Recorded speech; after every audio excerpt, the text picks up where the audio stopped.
السلام علیکم ورحمۃ اللہ وبرکاتہ۔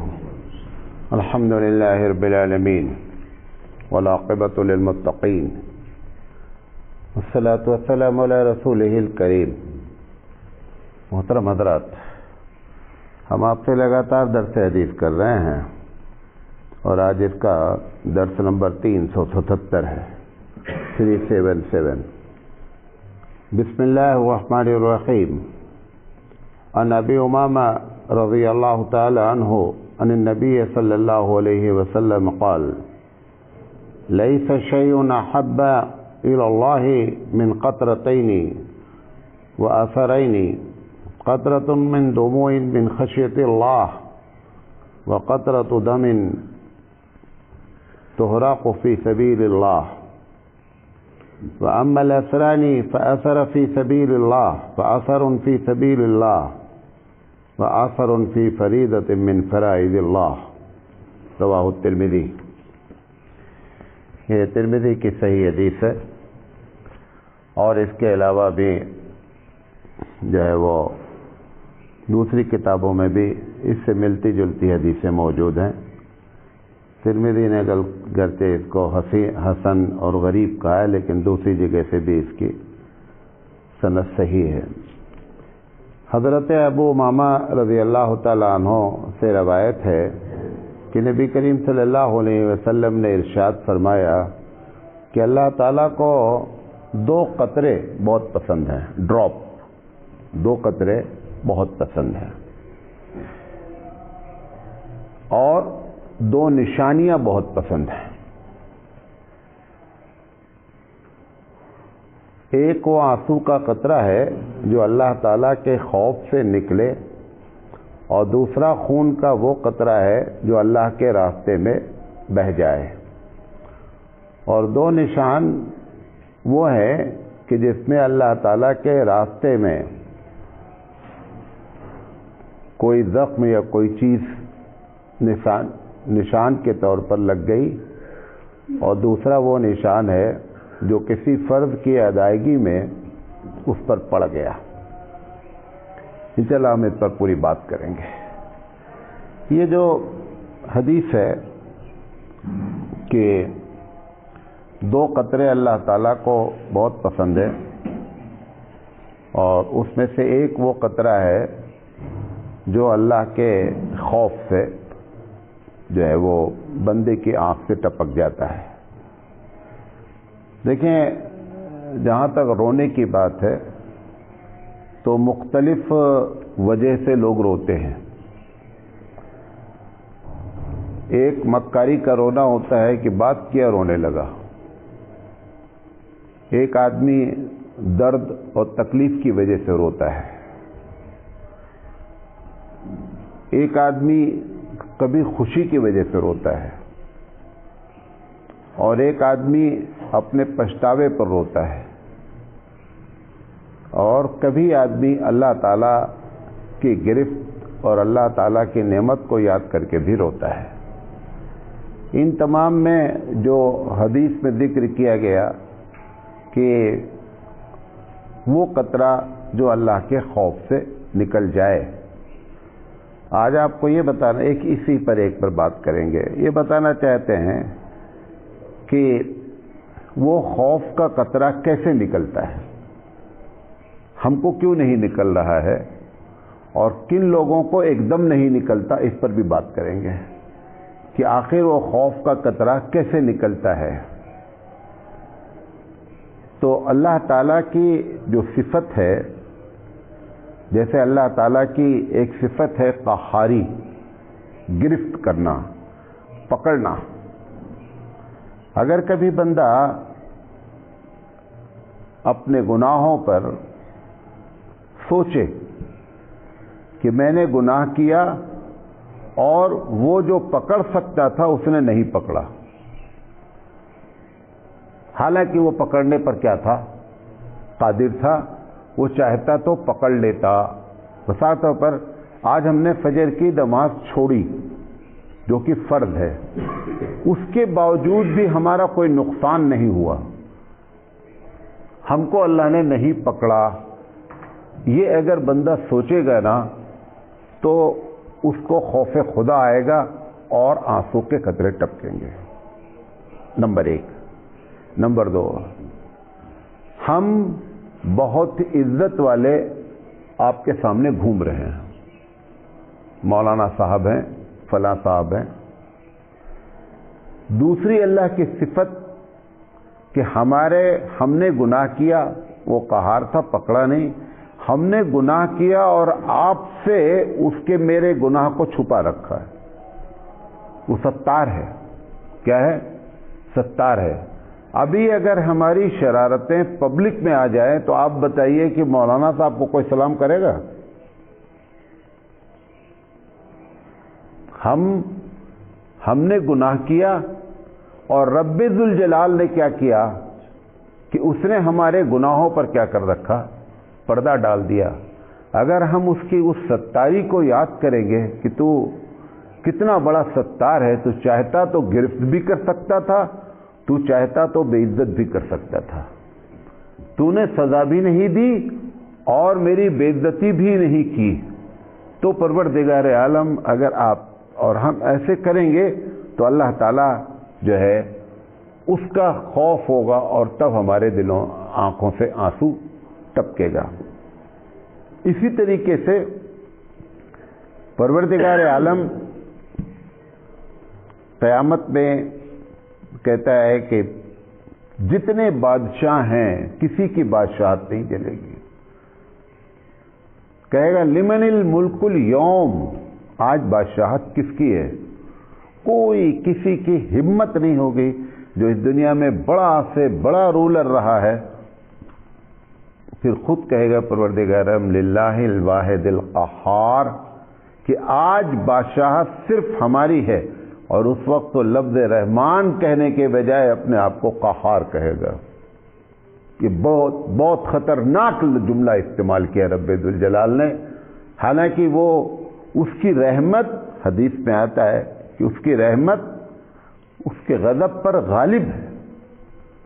کہتا ہے کہ قرآن کی آیت ہے کہ میری رحمت میرے غضب پر غالب ہے.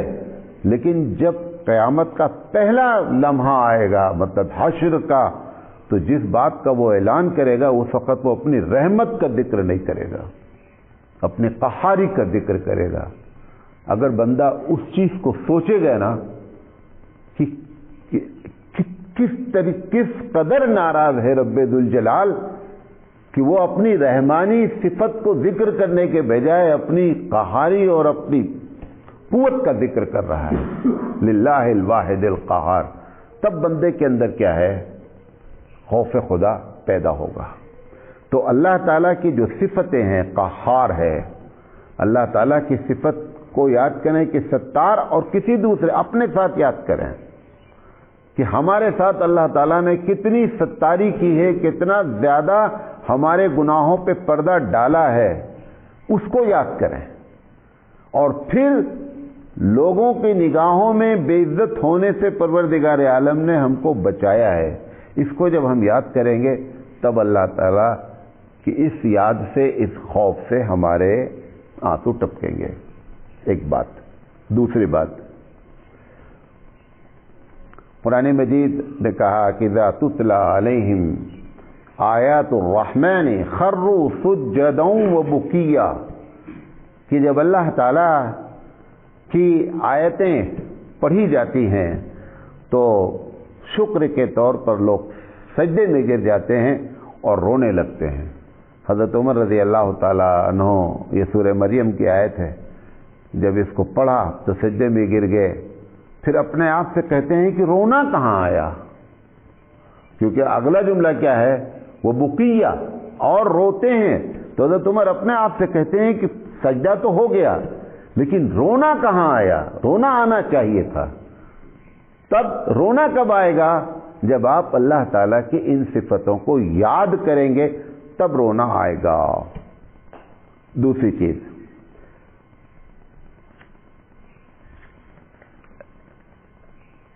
ایک آدمی غور سے سنیے گا، یہ سب ہمارے اندر موجود ہیں اور پروردگار عالم نے، ہم ایک ڈبل گیم کھیلتے ہیں، دو پالیسی کھیلتے ہیں.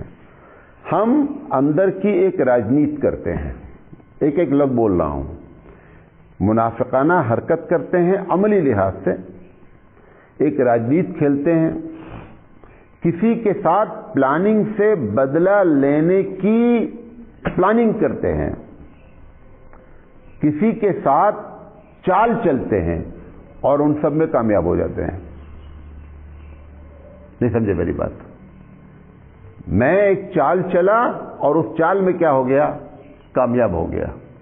میں ایک راجنیت کھیلا، اس راجنیت میں کامیاب ہو گیا، جبکہ میں جان رہا ہوں کہ میں اندر سے وہ بات نہیں ہے۔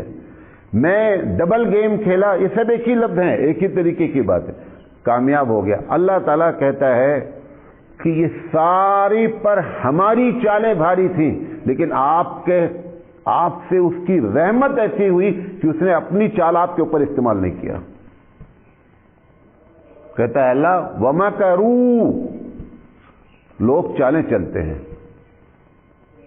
وَمَكَرُوا اللَّهُ، اور اللہ بھی چال چلتا ہے، وَاللَّهُ خَيْرُ الْمَاكِرِينَ، اور بہترین چال چلنے والا اور بہترین تدبیر کرنے والا ہے۔ لیکن آپ کے خلاف اس نے تدبیریں نہیں کی۔ آپ کی اور ہماری دل کی کیفیت جان رہا تھا کہ نہیں جان رہا تھا کہ یہ ڈبل گیم ہو رہا ہے، یہ راجنیت کھیلی جا رہی ہے، یہ ہمارے بندے کے ساتھ بدلے کی بھاونا کے ساتھ ساری ترکیبیں اختیار کی جا رہی ہیں، اور اس کے باوجود رب ذوالجلال جو خیر الماکرین تھا، اس نے آپ کے خلاف کوئی بھی قدم نہیں اٹھایا۔ جب ہم اس کو یاد کریں گے نا، تب معلوم ہوگا کہ ہمارے رب نے ہمارے اوپر کتنا بڑا کیا کیا ہے، احسان کیا ہے، کتنی بڑی اس کی رحمت ہے، تب جا کر کے معاملہ ہے۔ تیسری چیز، کتنی مرتبہ ہماری زندگی میں ایسا حادثہ ہوتا ہے کہ ہم سمجھتے ہیں کہ اب جان بچنے کے کوئی سوال نہیں ہے، ہوتا ہے، ہر آدمی کے ساتھ ہوتا ہے۔ اس وقت آپ کو اس نے بچایا۔ آپ ان حادثوں کو یاد کریں کہ اسباب ظاہری میں اس حادثے سے موت کے علاوہ کوئی شکل نہیں تھی، جبکہ ہماری ابھی بہت سے فائلیں ترتیب میں تھیں، ابھی کام ہی نہیں ہوا تھا۔ اللہ تعالیٰ نے تمہاری اس فائلوں کو مکمل کرنے کے لیے تم کو حادثے سے بچا دیا ہے، ورنہ حادثہ تو اس لائق تھا کہ بندہ بچتا نہیں۔ تب پروردگار عالم کا جب خوف آئے گا اس کی نعمت کو، تو ایک ہوتا ہے قہاری، ایک ہوتی ہے رحمانی۔ تو یہ رحمان جب یاد کیا جائے گا کہ ہمارے رب نے ہمارے ساتھ بڑی رحمت کا معاملہ فرمایا ہے، تب ہم کو جو ہے آنکھ سے آنسو آئیں گے۔ اسی طریقے سے ایک بڑا طبقہ جو آج امیر ہے، میرا اپنا اندازہ ہے کم سے کم 70%، جس وقت بھی ہو، ہر وقت کے لیے بات کہہ رہا ہوں، 70% طبقہ وہ امیر ہے جو کل غریب تھا۔ کل کیا تھا؟ ہم اپنے اس غربت کے دور کو دیکھیں کہ کہاں سے اٹھا کر کے پروردگار عالم نے ہم کو سائیکل پر چلنے والے کو ہم کو اٹھا کر کے لا کر کے فارچونر پہ بٹھا دیا ہے۔ اپنی اس غربت کو یاد کریں، اور غربت کو یاد کرنے کے بعد اپنے اس آج کے دن کو یاد کریں کہ ہمارے باپ کے کیسے دن گزرے، ہمارے دادا کے کیسے دن گزرے، ہمارے اوپر کیسے دن گزرے، اور وہ سائیکل سے چلنے والے بندے کو پروردگار عالم نے اٹھا کر کے فارچونر پر اور مرسڈیز پر بٹھا دیا ہے۔ جب اللہ تعالیٰ کی اس چیز کو یاد کریں گے، تب پروردگار عالم کی نعمت یاد آئے گی، تو یہ وہ خوف کا آنسو ہے، یہ اس کے شکر کا آنسو ہے۔ تب بندے جو ہے اللہ تعالیٰ کو یاد کر کے اس کے آنسو آئیں گے۔ اسی طریقے سے ایک آدمی پر ظلم ہوتا ہے، زیادتی ہوتی ہے، ظلم اور زیادتی کا ایک اللہ تعالیٰ کیوں کسی پر ظلم ہونے دیتا ہے؟ حالانکہ کوئی ظالم رب ذوالجلال کی پکڑ سے باہر نہیں ہے۔ کوئی بھی دنیا کا ظالم ہے، چاہے وہ سرکار کے طور پر ظالم ہو، چاہے وہ ہماری عورتیں ساس کے طور پر ظالم ہو، چاہے بہو کے طور پر کوئی ظالم ہو، چاہے جتنی بھی ظالم ہیں، کوئی بھی ظالم اللہ کی پکڑ سے باہر ہے؟ کوئی بھی اللہ کی پکڑ سے باہر نہیں ہے۔ اللہ تعالیٰ جو برداشت کرتا ہے ظالم کو، اس کی وجہ آپ کو بتاتے ہیں۔ قرآن مجید کہتا ہے وَأُمْلِي لَهُمْ إِنَّ كَيْدِي مَتِينٌ، میں ڈھیل دیتا ہوں، بہت دیتا ہوں کہ شاید یہ اپنے ظلم سے پلٹ آئے اور یہ اپنے گناہوں کا اعتراف کر دے اور واپس آ جائے، اس لیے وہ ڈھیل دیے ہوئے ہے۔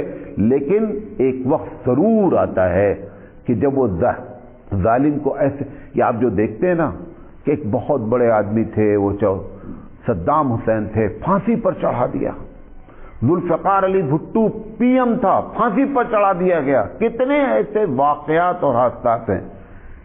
ایسا کبھی نہیں ہوتا، یاد کر لیں، الا ماشاءاللہ 1% ہوتا ہے، اور وہ بھی نیک لوگوں کے ساتھ ہوتا ہے، ورنہ 99% کیا ہوتا ہے کہ ہم ان کے ظلموں کو نہیں جانتے ہیں۔ وہ کسی نہ کسی ایک کی بھی بد دعا ہم کو برباد کرنے کے لیے کافی ہے، اور جس نے ہزاروں پر ظلم ڈھالا ہے، اللہ کے رسول صلی اللہ علیہ وسلم فرماتے ہیں اتقوا دعوت المظلوم فإن بينه وبين الله ليس حجاب، کہ لوگوں مظلوم کی بد دعا سے بچا کرو۔ وہ جب دعا کرتا ہے نا تو کہتا ہے، اللہ کے رسول فرماتے ہیں اس کے اور اللہ کے درمیان میں کوئی چیز بیریئر نہیں ہوتا، کوئی رکاوٹ نہیں ہوتی، کھٹ سے جاتی ہے اور قبول ہوتی ہے، کھٹ سے جاتی ہے اور قبول ہوتی ہے۔ اب اس ظالم پر تو جو کچھ ہوا، ظالم کو بھی سوچنا چاہیے کہ میں اتنا ظلم کیا اور اتنے دن تک چھوڑ رکھا ہم کو، تو بھی اس کو خوف آئے گا۔ اور مظلوم کو یہ سوچنا چاہیے کہ ایک وقت ہم پر اتنا ظلم کا گزرا اور آج رب ذوالجلال نے مجھے لا کر کے عزت بخشی اور اس مقام پہ لا کر کے کھڑا کیا۔ جب اس طرح سے ہم اللہ تعالی کی باتوں کو ہم یاد کریں گے نا، تب ہماری زندگی میں کیا آئے گا؟ تب خوف خدا آتا ہے۔ اور جہاں تک گناہوں کی بات ہے، قرآن مجید کہتا ہے قُلْ يَا عِبَادِيَ الَّذِينَ أَسْرَفُوا، کیا ہے میرے بندو، اے میرے بندو، کون بندو؟ اسرفوا علی انفسہم، جن لوگوں نے اپنے اوپر بڑے ظلم اور زیادتیاں کی، یعنی گناہ کیا ہے۔ لا تقنطوا من رحمت اللہ، اللہ کی رحمت سے مایوس نہیں ہونا۔ ان اللہ، عجیب و غریب آیت کہتا ہے، ایک کہہ سکتا ہے اللہ کہ ان اللہ یغفر الذنوب، کہ اللہ تمہارے گناہوں کو معاف کر دے گا۔ یہاں کیا کہہ رہا ہے؟ ان اللہ یغفر الذنوب جمیعا، جتنے بھی تم نے گناہ کیے ہیں سب معاف کر دے گا، شرط یہ ہے کہ تم مایوس ہو کر کے اللہ کے دربار سے نہیں ہٹنا، اللہ کے دربار میں لگے رہنا، اس کے سامنے اپنی عاجزی اور انکساری لگاتار کرتے رہنا۔ پروردگار عالم جو ہے ایسے لوگوں کو معاف کرتا ہے، اور پھر جب ہم یہ سوچتے ہیں تب ہماری آنکھوں سے کیا ہوتا ہے؟ آنسو جاری ہوتا ہے۔ تو اللہ تعالیٰ کی قدرت کو یاد کریں کہ قدرت کے باوجود پکڑا نہیں، ستاری کے باوجود بے عزتی، یعنی ستار ہونے کی وجہ سے ہماری بے عزتی نہیں کی، قہار تھا، اس کے باوجود بھی ہم پر اپنی قہاری کو اس نے لازم نہیں کیا۔ یہ تمام چیزیں جب بندہ یاد کرتا ہے تب جا کر کے اللہ تعالیٰ کی وہ خوف جو ہے نا پیدا ہوتا ہے۔ کبھی مریض کے پاس جائیں، ایسے مریض کے پاس جو زندگی سے مایوس ہو چکا ہے، ایسے کی عیادت کریں۔ آپ اٹھ نہیں پا رہا ہے، وہ ہل نہیں پا رہا ہے، کوما میں پڑا ہے، اور آپ چل کر گئے ہیں، آپ ہوش و حواس میں ہیں، آپ اس کے بارے میں دوسرے سے پوچھتے ہیں۔ آپ کے اندر ابھی اتنی صلاحیت اللہ نے رکھی ہے کہ اللہ نے مجھے کیا ہے؟ صحت کی نعمت دی ہے۔ تب اللہ تعالیٰ کہ جب نعمت یاد کریں گے تب اللہ تعالیٰ کہ اس نعمت کی خوشی میں ہم کو جو ہے کیا ہے، وہ ہم کو آنسو آئے گا۔ حضرت عثمان رضی اللہ تعالیٰ عنہ قبرستان جاتے تھے، وہ سیدھا قبر پہ کھڑے ہوتے تھے۔ آج ہم قبرستان جاتے ہیں، ہماری کیفیت، کیونکہ قبرستان میں آپ نے اتنی لائٹ اور اتنے پھول اور اتنی پکی قبریں بنا رکھی ہیں نا کہ وہاں پہ خوف کے بجائے جب وہ دیکھتا ہے کہ یہ تو اتنی بڑی رونق ہے، ہوتا ہم اندر ہوتے تو کتنا اچھا تھا، یہاں کتنا بڑا میلہ لگا ہوا ہے۔ یہ قبرستان نہیں ہوتا ہے۔ قبرستان تو وہ ہوتا ہے کہ آدمی داخل ہو تو اس کے رونگٹے کھڑے ہو جائیں، قبروں میں گڑھا ہو، دیکھنے والا سوچے کہ کیا ہو رہا ہے۔ کل تک کہ وہ تھے جس کے آگے پیچھے 10-10 آدمی گھومتے تھے، آج ایسا ہے کہ یہاں جو ہے وہ کوئی رونے والا موجود نہیں ہے. حضرت عثمان رضی اللہ تعالیٰ عنہ ایسی قبروں کے پاس جا کر کے کھڑے ہوتے تھے اور سوچتے تھے کہ میں اگر اندر ہوں اس کے تو کیا کیفیت ہوگی, کیا ہمارے ساتھ ہمارا رب میرا معاملہ فرمائے گا. جب اس قسم کی باتیں ہوتی ہیں تب جو ہے نا وہ خوف کے آنسو گرتے ہیں. انشاءاللہ زندگی رہی تو کل یہ بات کرے گی کہ آنسو آنا بند کب ہوتے ہیں, کیا سبب ہوتے ہیں کہ آنسو آنا بند ہو جاتے ہیں, خشک ہو جاتے ہیں. اللہ تعالیٰ کہنے سے زیادہ عمل کرنے کی توفیق عطا فرمائے. وآخر دعوانا ان الحمدللہ رب العالمین.